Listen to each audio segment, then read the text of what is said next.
Let's talk about openings that make a promise. Most writers approach the opening of a story like it's kind of a job interview, let's say. They explain, they clarify, they give backstory. They try to prove that the world that the writing makes sense, but that is not what an opening is for. An opening isn't there to explain the story, it's there to promise an experience to the reader. Readers don't decide to keep reading because they understand everything.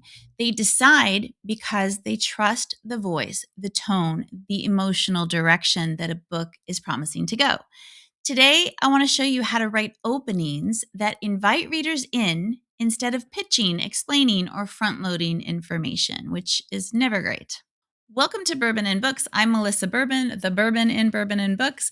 I'm an author, an entrepreneur, founder of Writer Spark Academy, cover book designer, all things writing. Welcome. Please subscribe to this channel, like this video, share with your writing besties. Now, let's get into it. Let's talk first about why openings matter. An opening does three very critical things. None of them are explain the plot. A strong opening establishes emotional tone. It builds reader trust, and it sets an expectation for the journey. When openings fail, it's really not usually because the writing is bad. It's usually because the opening is doing the wrong job. It's trying to answer questions the reader hasn't even asked yet. Openings are promises. They are not explanations. Here's kind of a way to reframe this, and hopefully it'll change everything for you. Your opening page is a promise. It is not a summary. You are not telling the reader, here's what this story is about. You are telling them, this is how your story is going to feel and how it's going to make you feel. Readers are asking, can I trust this voice? Do I want to spend time here? Very important. And is this story emotionally aligned with what I am craving right now, with what they're bringing into the story? They don't need clarity yet. What they need is direction. They need to understand what emotional journey they're going to be going on. What does this look like in practice? Well, here are a few examples. Let's look at a cozy mystery. A cozy mystery opening doesn't start with the corpse and a police report. It often starts with a familiar routine, a comforting setting, a sense of normalcy in this small town setting. Why? Because the promise of a cozy mystery is sort of restoration. The reader knows that chaos is coming in the form of a murder, a behind the scenes murder. The opening says, you're safe here. I'm going to take care of you and I'm going to bring you back here. The opening establishes trust before there is a disruption. In a fantasy, the opening doesn't need to explain the magic system. It needs to establish some wonder, some danger, some inevitability, some belonging or displacement. Think about openings that begin with things like a rule being broken or a prophecy hinted at or a character who doesn't know that they're important, like Harry Potter, for example. The promise isn't, hey, here's how this world works. There are muggles and there are wizards. It's this world is going to change you, just like it's going to change this character, and you're going to feel something along the way. In literary or emotional fiction, openings often begin in emotion, not in action. There's a moment of longing, of quiet loss, a sense of being out of place. The reader keeps going, not because they know where the story is headed, but because they feel something tugging them forward, and they know they're going to feel something along the way.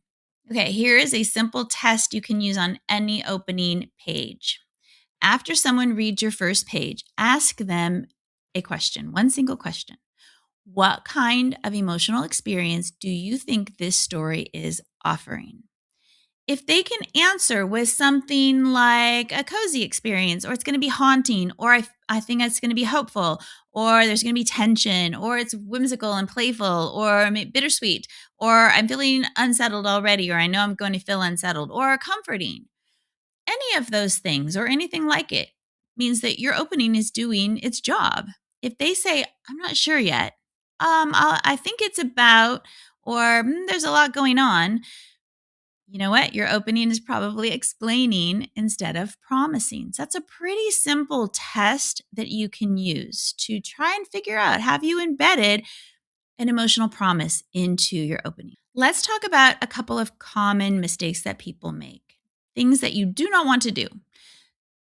Number one, don't explain the world before the reader cares. World building lands a lot better after trust is established.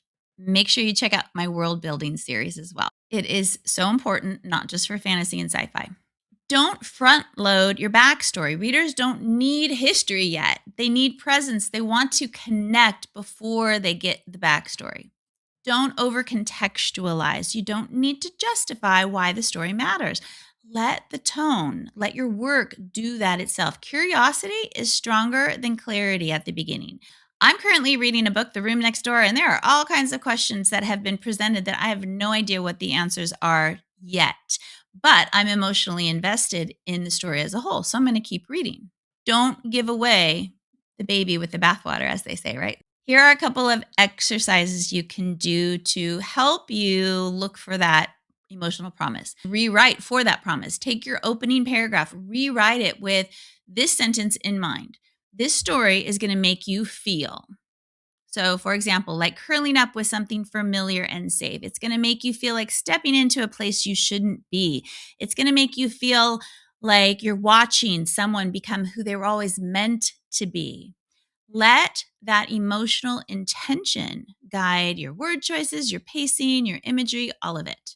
You can always add clarity later, but you can't recover that lost trust when you haven't offered or fulfilled an emotional promise for the reader. Here's what I really want you to remember. Openings don't hook readers with information. They hook readers with emotional direction. You are not asking a reader to understand everything. You're asking them to believe that you are going to take them on a journey and that journey is going to take you somewhere worth going. And if you make that promise clearly and keep it, readers will follow you anywhere. This video builds directly on last week's lesson about emotional through lines. If you haven't watched that video yet, start there. It sets the foundation for everything that we're doing this month when we're talking about the emotional promise. Next week, we're going to talk about how to sustain that promise through the middle of your story, where a lot of books wobble, that saggy middle. Until then,